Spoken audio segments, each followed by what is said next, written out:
Well, like it or not, the end is upon us. So let's talk about all the books that I want to read before the end of the year. Fingers crossed, hopefully. Let's see how delulu I am. So these are the 10 before the end.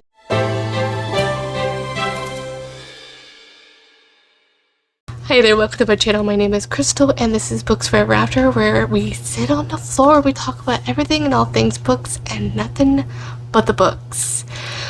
Okay, so this video is coming at a kind of weird time. I didn't do a November TBR because of some family member that had passed away, and so mental headspace just wasn't there and just needed to take a break. And so this is kind of going to help with that, I guess.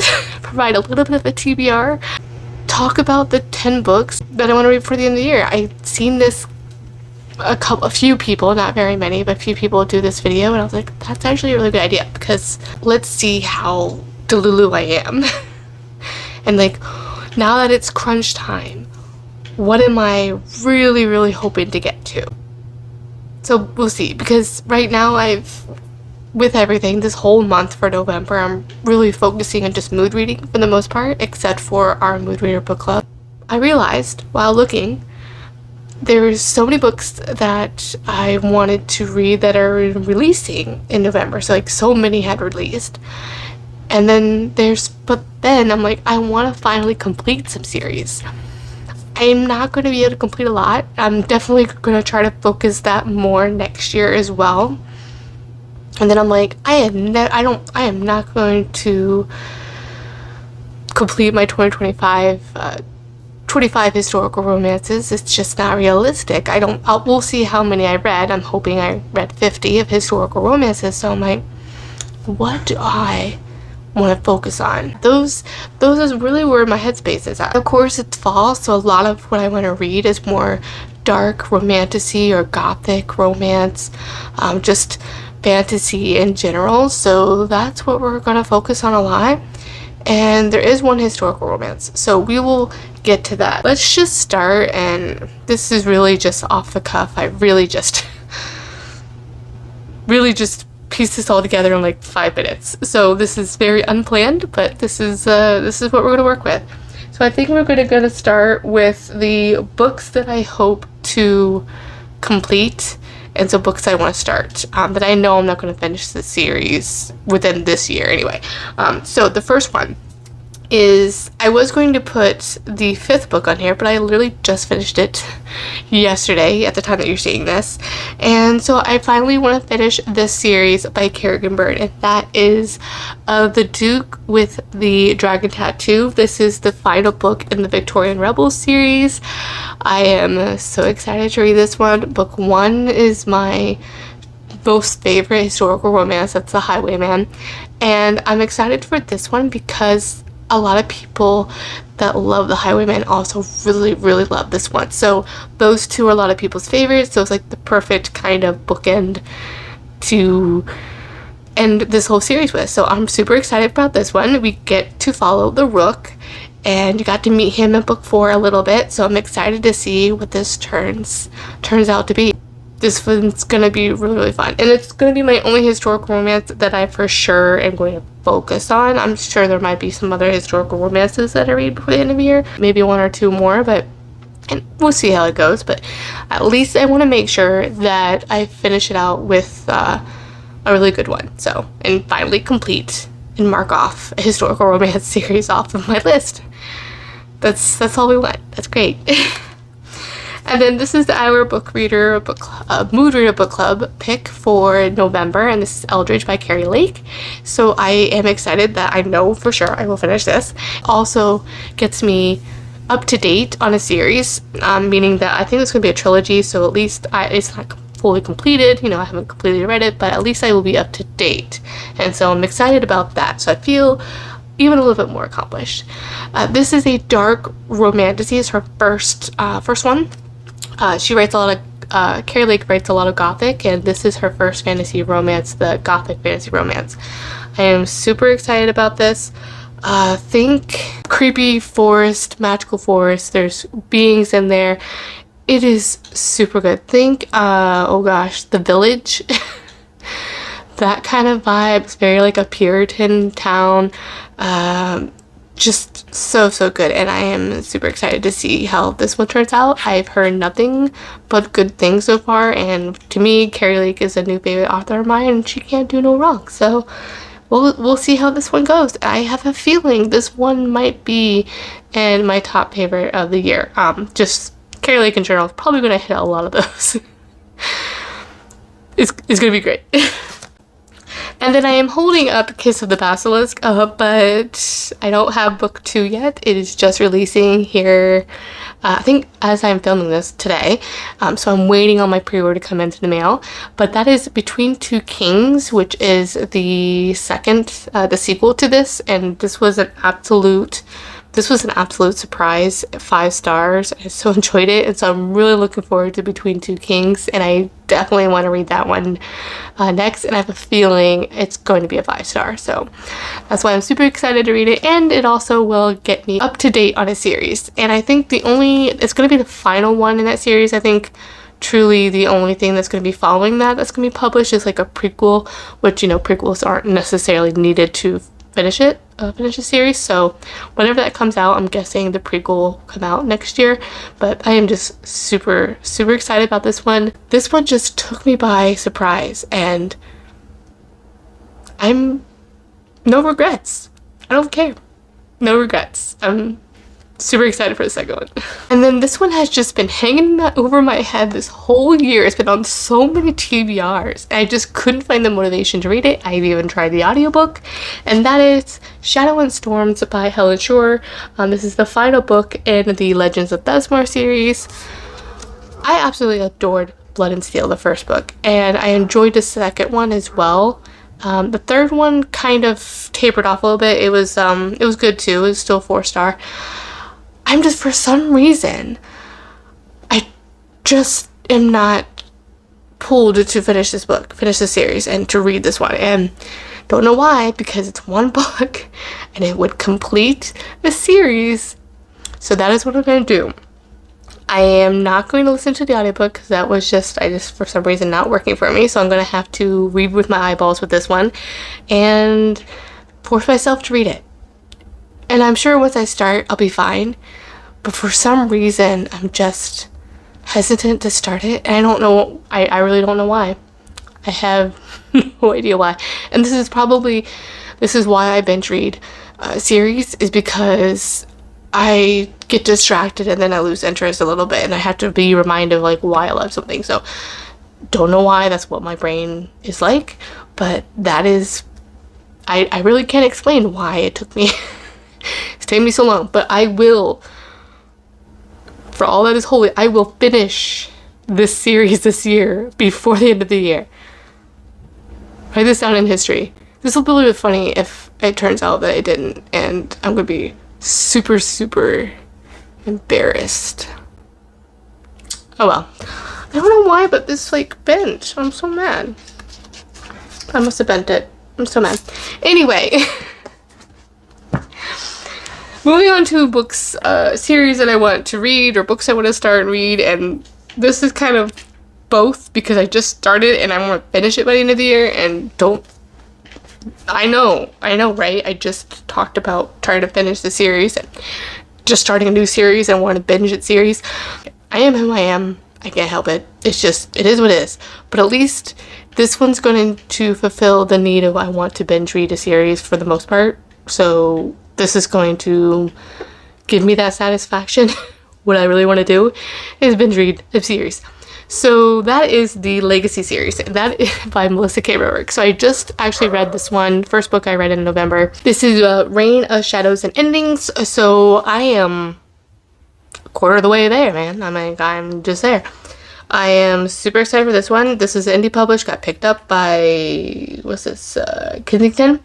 Book 4 is releasing near the end of November. So I'm hoping to get through the first 2 in November.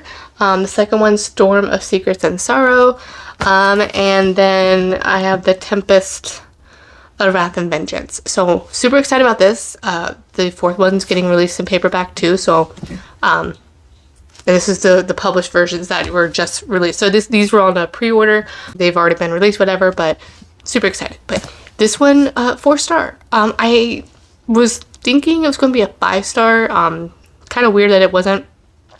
I think mainly for me, it was just the romance part just wasn't happening. So this one is where it's a 4-source bond. So this is there's Fae and then these demigods. Technically they have they're a mesh of humans and the gods, and so the Fae are used basically just to be an extra source, so you know, basically to serve the legacy, and certain ones get to be picked to be the source of these heirs, and this is the first time that all 6 of the heirs of these like kingdom realms are all at the same time needing a source. And so it's kind of like a weird, very weird connection. So it's a forced bond. They are just for their magical extra reserve source, and then also there's like a connection there, so there could be some emotional attachment, physical kind of attraction, kind of a thing that can happen.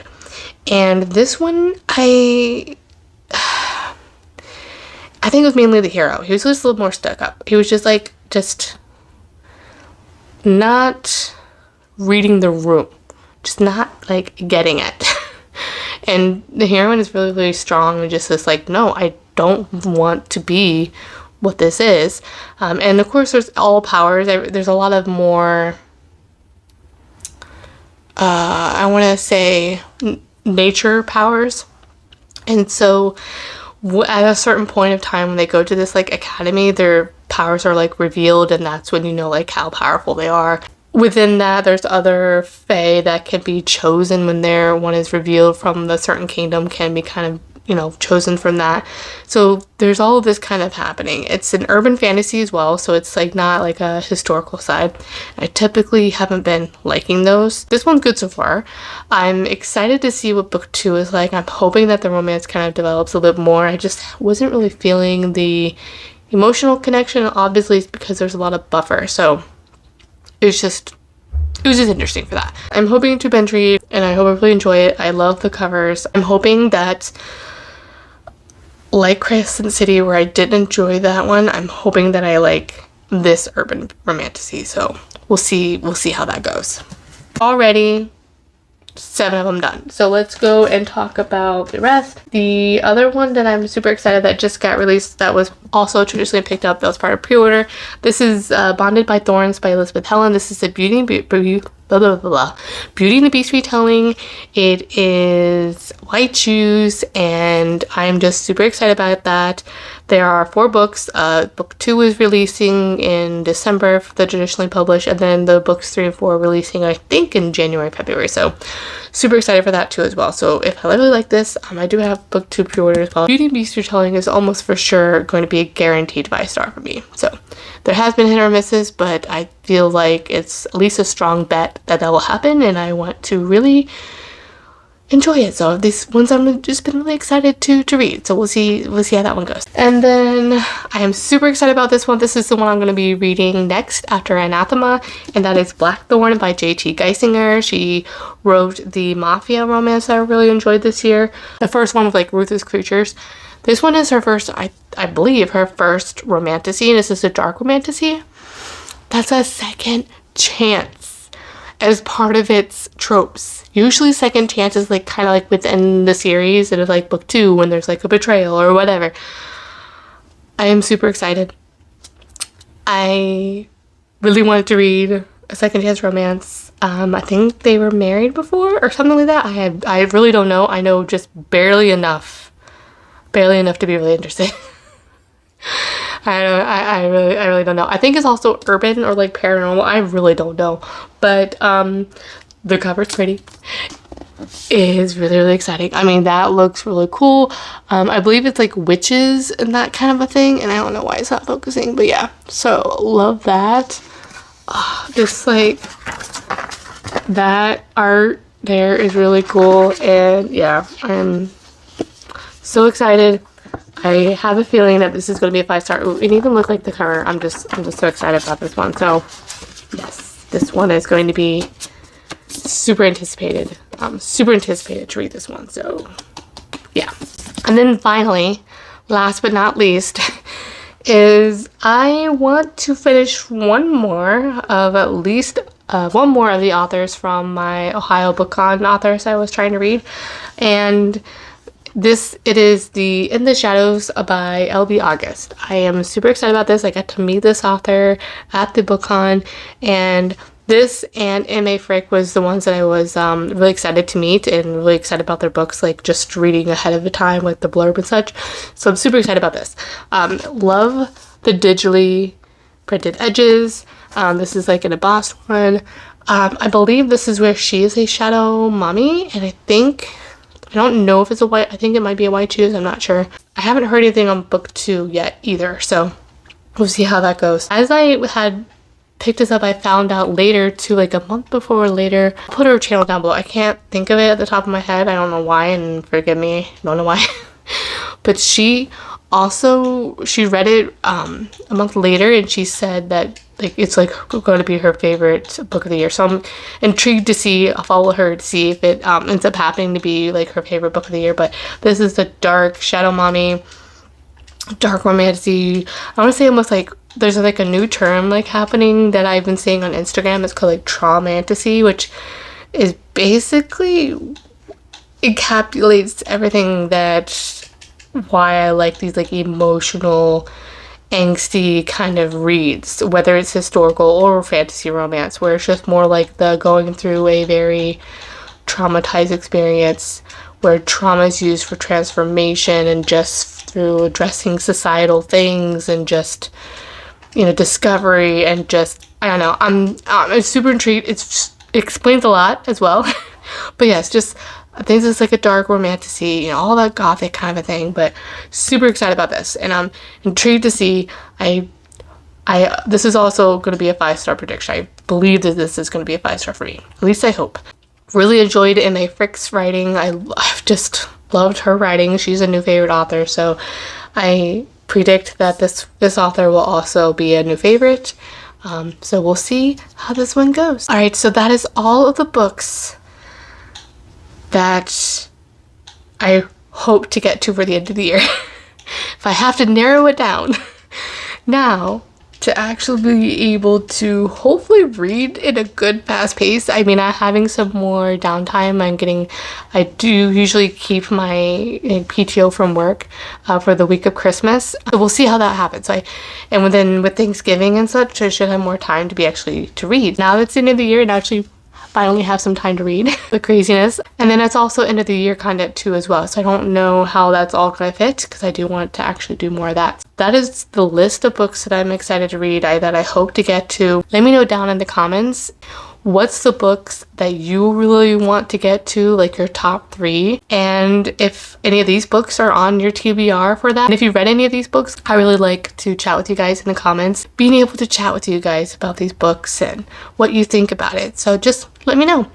And if you don't want to let me know that, but you want to let me know that you made it to the end of this video, go ahead and leave me a crow emoji, because that's the one that I'm really excited to read as well as an Eldridge.